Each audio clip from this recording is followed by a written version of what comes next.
अब देखो यार, अगर तुम लोग जापानीज रेसलिंग के फैन हो तो ये वीडियो तुम्हारे लिए होने वाली गए, क्योंकि गाइस बुशी रोड के एनजेपीडब्ल्यू के प्रेसिडेंट को फायर करने के बाद अब बुशी रोड ने जापान की बिगेस्ट वुमेन रेसलिंग कंपनी के फाउंडर को फायर कर दिया है। एईडब्ल्यू में रूस के रिटर्न होने को लेकर रूस की तरफ से काफी बड़ी अपडेट आ रही है। काजुचिका ओकाडा के एनएक्सटी को ज्वाइन करने को लेकर एनएक्सटी का काफी बड़ा हिंट आ चुका है। एईडब्ल्यू में मर्सिडीज मोन के पॉसिबल डेब्यू को लेकर डेनियल गार्सिया ने उनके लेटेस्ट इंटरव्यू में बात की। एनजेपीडब्ल्यू में स्टील केज मैच को लेकर विल ऑस्प्रे ने काफी बड़े रूल रिवील कर दिए हैं। तो गाइस वहीं एनजेपीडब्ल्यू के सिस्टर प्रमोशन स्टारडम रेसलिंग के फाउंडर रोजी अगावा के फायर होने के बाद अब टोनी खान ने स्टारडम को मॉक कर दिया है। तो गाइस चलिए बिना किसी देरी के शुरू करते हैं इस वीडियो को। और गाइस सबसे पहले बात करेंगे एनजेपीडब्ल्यू और बुशी रोड की। वेल गाइस ये बात तो आप सभी लोगों को बढ़िया से मालूम होगी। आज से करीबन 1.5 महीने पहले बुशी रोड ने एनजेपीडब्ल्यू के फॉर्मर प्रेसिडेंट ताकामी ओबराय को एनजेपीडब्ल्यू से बाहर कर दिया था। और गाइस ताकामी ओबराय को कंपनी से फायर करके एनजेपीडब्ल्यू ने यहां पर हिरोशी तनाशी को एनजेपीडब्ल्यू का प्रेसिडेंट बनाया। और गाइस यही बुशी रोड के एनजेपीडब्ल्यू के प्रेसिडेंट को फायर करने के बाद अब आज यहां पर बुशी रोड ने जापान की सबसे बड़ी women wrestling company stardom wrestling के की प्रोड्यूसर और स्टारडम रेसलिंग के फाउंडर रोजी अगावा को फायर कर दिया है। वेल अगर आप लोग को स्टारडम रेसलिंग के हिस्ट्री के बारे में नहीं मालूम है तो गाइस मैं आपको बता दूं, आज से करीबन 13 साल पहले 2010 के अंदर स्टारडम रेसलिंग को रोजी अगावा के द्वारा फाउंड किया गया था। और गाइस स्टारडम रेसलिंग वो कंपनी गए जो आज यहाँ पर दुनिया की सबसे बड़ी वुमेन रेसलिंग कंपनी गए। और गाइस जापान के अंदर ये कंपनी एनजेपीडब्ल्यू के बाद सबसे ज्यादा रेवेन्यू करने वाली कंपनी गए। और गाइस रोजी अगावा वो इंसान थे जो पिछले 13 सालों से स्टारडम रेसलिंग के अंदर स्टारडम रेसलिंग के हेड ऑफ क्रिएटिव थे। और गाइस जैसे डब्ल्यूडब्ल्यू और एईडब्ल्यू के अंदर टोनी खान और ट्रिपल एच डब्ल्यूडब्ल्यू और एईडब्ल्यू की स्टोरी लाइन को बुक करते गए, वैसे ही रोजी अगावा स्टारडम रेसलिंग के अंदर पिछले 13 साल से स्टारडम रेसलिंग को रन कर रहे थे। बट गाइस आज यहां पर बुशी रोड के द्वारा रोजी अगावा को ऑफिशियली कंपनी से फायर कर दिया गया है। और गाइस यहां पर एनजेपीडब्ल्यू की पेरेंट कंपनी ने यह कंफर्म किया है कि स्टारडम रेसलिंग के फाउंडर रोजी अगावा अब स्टारडम में काम नहीं करेंगे। और गाइस बुशी रोड ने इस चीज को कंफर्म किया है कि वैसे तो रोजी अगावा का कॉन्ट्रैक्ट काफी लंबा था, बट गाइस यहां पर बुशी रोड रोजी अगावा को कंपनी से फायर कर रही है। और गाइस यही रोजी अगावा की कंपनी से फायर होने के बाद अब पूरा जापानीज रेसलिंग हिल चुका है, क्योंकि गाइस रोजी अगावा वो इंसान थे जो यहाँ पर स्टारडम रेसलिंग कंपनी के फाउंडर थे। और गाइस रोजी अगावा पिछले 13 सालों से जापान के अंदर वुमेन रेसलिंग को कंट्रोल कर रहे थे। और लगभग यहाँ पर स्टारडम के अंदर जितने भी रेसलर काम करते गए उन सभी को यहाँ पर रोजी अगावा के द्वारा साइन किया गया है। और गाइस मजेदार बात तो ये है कि अब यहाँ पर रोजी अगावा के फायर होने के बाद स्टारडम रेसलिंग के काफी सारे रेसलर बुशी रोड के इस डिसीजन से नाराज है। और गाइस स्टारडम रेसलिंग के काफी सारे रेसलर रोजी अगावा के साथ लॉयल होने की वजह से स्टारडम रेसलिंग को क्विट करने का फैसला कर रहे गए। बट गाइस यहां पर अब इस पूरे ड्रामे के बाद एईडब्ल्यू के प्रेसिडेंट टोनी खान ने सोशल मीडिया के ऊपर रोजी अगावा को मॉक कर दिया है। वेल अगर आप लोग को टोनी खान और रोजी अगावा की हिस्ट्री के बारे में नहीं मालूम है तो गाइस मैं आपको बता दूं,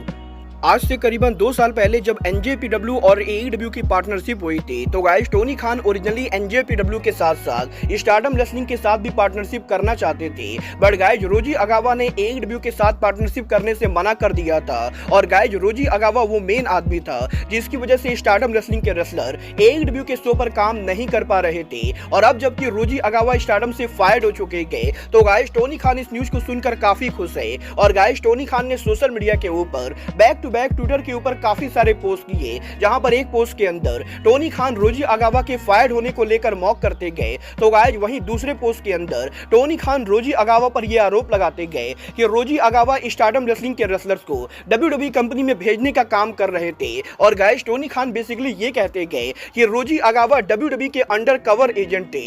वेल गाइस यहां पर अगर आपको नहीं मालूम है तो मैं आपको बता दूं, ये बात यहां पर पूरी तरह से सही गए कि रोजी अगावा की वजह से इयो स्काई, ऑस्का जैसे काफी सारे रेसलर डब्ल्यूडब्ल्यूई कंपनी के ऊपर आज के टाइम पर काम कर रहे गए। और क्योंकि डब्ल्यूडब्ल्यूई और रोजी अगावा के रिलेशनशिप काफी बढ़िया है तो गाइस इसीलिए डब्ल्यूडब्ल्यूई के अंदर कायरी सेन का सडनली रिटर्न होता ये यहाँ पर रोजी अगावा का प्लान था। और ये बात यहाँ पर बिल्कुल ही सही गए कि रोजी अगावा एईडब्ल्यू के मुकाबले डब्ल्यूडब्ल्यूई कंपनी के साथ ज्यादा लॉयल्टी रखते गए। बट गाइस अब जबकि रोजी अगावा को कंपनी से लात मारकर फायर कर दिया गया है तो गाइस अब यहाँ पर डब्ल्यूडब्ल्यूई के अंदर पॉसिबली स्टारडम रेसलिंग के रेसलर नहीं आने वाले गए। और गाइज इस रीजन की वजह से टोनी खान यहाँ पर इस चीज को देखकर काफी खुश है। और गाइज डेफिनेटली यहाँ पर रोजी अगावा के फायर्ड होने के बाद पॉसिबली इस साल के फॉरबिडन टूर के अंदर हमें यहाँ पर AEW NJPW के साथ साथ स्टारडम रेसलिंग की इन्वॉल्वमेंट देखने को मिलेगी। वेल गाइज देखना बहुत ही दिलचस्प होने वाला है कि रोजी अगावा की कंपनी से फायर्ड होने के बाद आखिर स्टारडम रेसलिंग के अंदर अब आगे क्या होता है।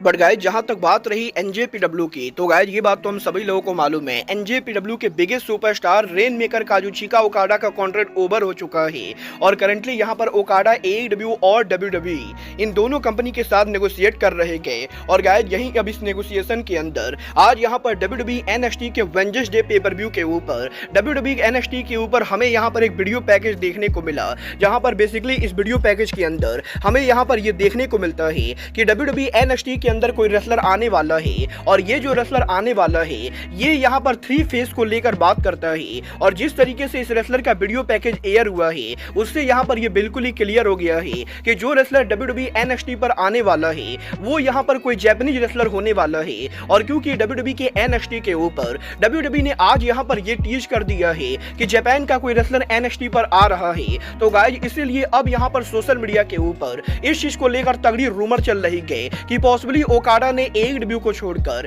WWE NXT के साथ कॉन्ट्रैक्ट साइन कर लिया है। और गाइज लगभग 90% लोगों का ये बिलीव करना है कि रेन मेकर काजुचिका ओकाडा वो रेसलर होने वाले के जिसके डेब्यू को आज यहाँ पर NXT के पेपर व्यू पर टीज किया गया है।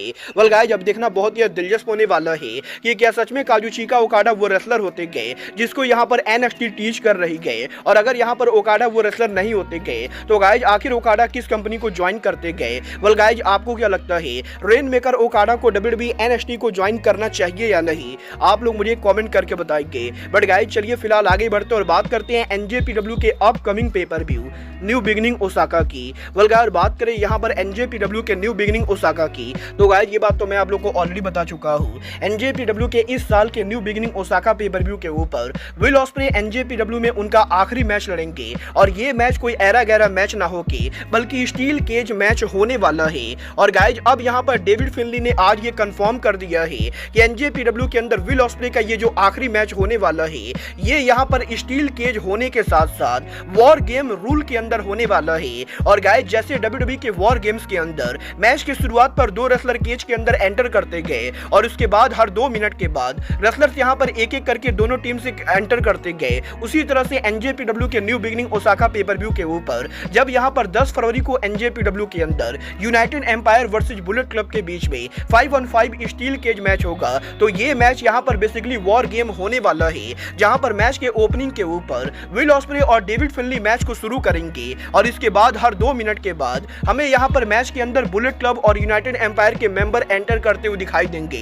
वेल गाइस देखना बहुत ही दिलचस्प होने वाला है कि NJPW का पहला वॉर गेम मैच कैसा होता है। बट गाइस चलिए फिलहाल आगे बढ़ते और बात करते हैं AEW में रूस के रिटर्न होने की। वेल गाइस इस हफ्ते रूस ने सोशल मीडिया के ऊपर फाइनली इस चीज को कंफर्म कर दिया है कि लंबे टाइम तक इंजरी की वजह से बाहर रहने के बाद अब यहाँ पर रूस की इंजरी ठीक हो चुकी है और वो यहाँ पर AEW कंपनी पर रिटर्न होने के लिए अब यहाँ पर पूरी तरह से रेडी हो चुके गए। और गाइस रूस ने सोशल मीडिया पर यह कंफर्म कर दिया है कि वो यहाँ पर बहुत ही जल्द AEW पर रिटर्न करने वाले गए। वेल देखना काफी दिलचस्प होने वाला है कि रूस यहाँ पर AEW के टीवी पर रिटर्न कब करते गए। बट गाइस चलिए फिलहाल आगे बढ़ते और बात करते हैं AEW में मर्सिडीज के डेब्यू की। वेल गाइस ये बात तो हम सभी लोगों को मालूम है, अब से यहाँ पर मात्र 1 महीनों के अंदर मर्सिडीज मोन AEW कंपनी पर डेब्यू करने वाली गए। और यही अब मोन के पॉसिबल डेब्यू से पहले आज यहाँ पर डेनियल गार्सिया के लेटेस्ट इंटरव्यू के अंदर डेनियल गार्सिया ने मर्सिडीज मोन को लेकर बात की। यहाँ पर डेनियल गार्सिया का ये कहना है कि वैसे तो डेनियल गार्सिया को बिल्कुल भी आइडिया नहीं है कि मर्सिडीज मोन AEW पर आएंगी या नहीं, बट गाइस डेफिनेटली अगर यहाँ पर मोन AEW कंपनी को ज्वाइन करती गए तो गाइस इस डिसीजन से डेनियल गार्सिया काफी हैप्पी होने वाले गए, क्योंकि गाइस यहाँ पर मर्सिडीज मोन पूरे रेसलिंग बिजनेस के अंदर डेनियल गार्सिया की फेवरेट फीमेल रेसलर है। और गाइस यहाँ पर डेनियल गार्सिया ये बिलीव करते गए कि मर्सिडीज मोन रेसलिंग इंडस्ट्री का वो नाम है जो जिस भी कंपनी पर जाएगा वो कंपनी काफी पैसा बनाएगी। और गाइस डेनियल गार्सिया ये देखने के लिए काफी हैप्पी गए कि मोन यहाँ पर AEW पर डेब्यू कब करती गए। और गाइस यहाँ पर डेनियल गार्सिया का ये कहना है कि अगर यहाँ पर मोन AEW कंपनी पर डेब्यू करेंगी तो गाइस वो यहाँ पर डेफिनेटली AEW के ऑन स्क्रीन के ऊपर मोन के साथ एक ना एक बार काम करना चाहेंगे। मतलब ये तो आने वाला टाइम बताएगा कि Tony Khan in future Daniel Garcia और मून को ऑन स्क्रीन पर बुक करते हैं या नहीं। बट गाइज फिलहाल के लिए अब आज के इस वीडियो में बस इतना ही। मैं मिलता हूँ आपसे अपने अगले वीडियो में। बट गाइज तब तक के लिए goodbye, good night and bang.